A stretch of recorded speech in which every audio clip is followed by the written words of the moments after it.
ఈ చంద్రబాబు గారు అసలు మళ్ళీ వస్తే ఈసారి కనుక జగన్ వస్తే ఈ ఈ యొక్క ఆంధ్రప్రదేశ్ అడుగంటిపోద్ది.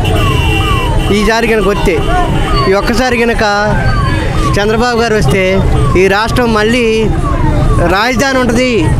తర్వాత పోలవరం రాజధాని, పోలవరం మొత్తం అన్నీ అవుతాయి మళ్ళీ కొత్తగా. ఇవన్నీ ఆగిపోయినాయి.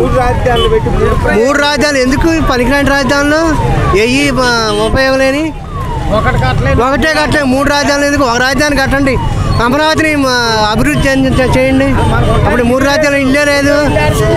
3 రాజధానులు ఎందుకు? ఒక రాజధాని చాలదా?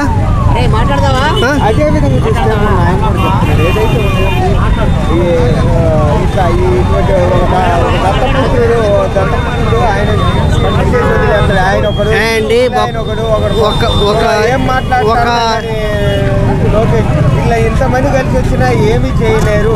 ఎందుకు చేయలేరు? అంతా అయిపోయింది. సీన్ అయిపోయింది. జగన్ సీన్ అయిపోబట్టి ఇప్పుడు ఈ జనం అంతా తిరగబడి ఈ సంక్షేమ పథకాలు పెట్టి ఇన్ని కోట్లు అప్పు తెచ్చి దేశం మీద కోట్లని మన మీద పెట్టి ఈ రాష్ట్రాన్ని ఒక ఇదిగా చేసిన ఘనత జగన్మోహన్ రెడ్డిదే.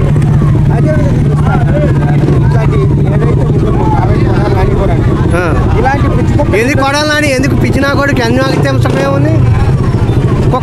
కుక్క అంతమందినైనా అరిచిద్ది. కుక్క కరవదుగా. అరిచే కుక్క కరవదు. అరిచేవాడు మన మీద తగ్గు వస్త్ర రమ్మను, ఇలా చేయమను, అభివృద్ధి చేయమను. ముందు రాజధాని అమరావతిని చేయమను. 3 రాజధానులు ఎందుకు? ఒక రాజధాని లేనిది. ఒక రాజధానే కావాలి మనకి. ఇవాళ అసలు ఇతర దేశాలు తెలంగాణ మీ రాజధాని ఏదని అడుగుతారు. మన రాజధాని ఏది? మన రాజధాని ఏది? మన రాజధాని ఏది అని అడుగుతారు. ఎవరు ఏం చెప్పాలా? మన రాజధాని ఏదంటే ఏం చెప్పాలి?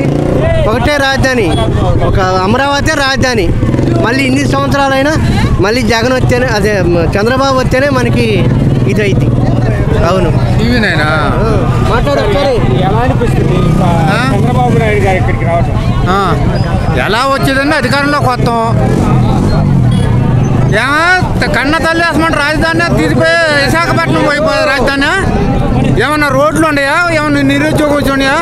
ఇక మాట్లాడితే పట్టణం వస్తుంది. అడుగు పట్టణం వచ్చేది తప్పితే బూతులు తిట్టేయటం అంతేగా. అదేవిధంగా మొన్న రోజా గారు ఎన్ని వచ్చినా కానీ ఈసారి అధికారంలోకి మేమే వస్తామని. అధికారంలోకి వచ్చిద్దు, అధికారంలో పోయాక సంగతి ఏం చెప్పిద్దు అప్పుడు. ఇప్పుడు కాదుగా ఏం మాట్లాడిద్దు అప్పుడు. అధికారంలో ఉందని ఏదైనా మాట్లాడిద్ది. అదేవిధంగా జగన్మోహన్ రెడ్డి కూడా ఆల్రెడీ చంద్రబాబు నాయుడు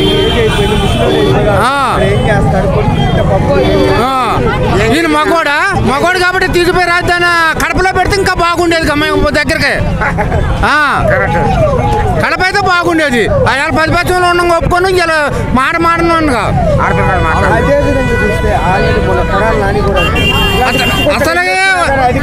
అసలు ఆ పిచ్చి కుక్కని గురించే తెలుగుదేశం పైకి వచ్చింది. వాడు తిట్టే తిట్లకి జనానికి పైకి వచ్చింది తెలుగుదేశం. వాడు తిట్టే తిట్లు అది ఒక ఎమ్మెల్యేకి తిట్లేనయ్యి.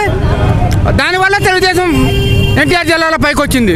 అదేవిధంగా చూస్తే మొన్న రెడ్డి కూడా చంద్రబాబు నాయుడు మళ్ళీ జైలుకి వెళ్ళే అవకాశం.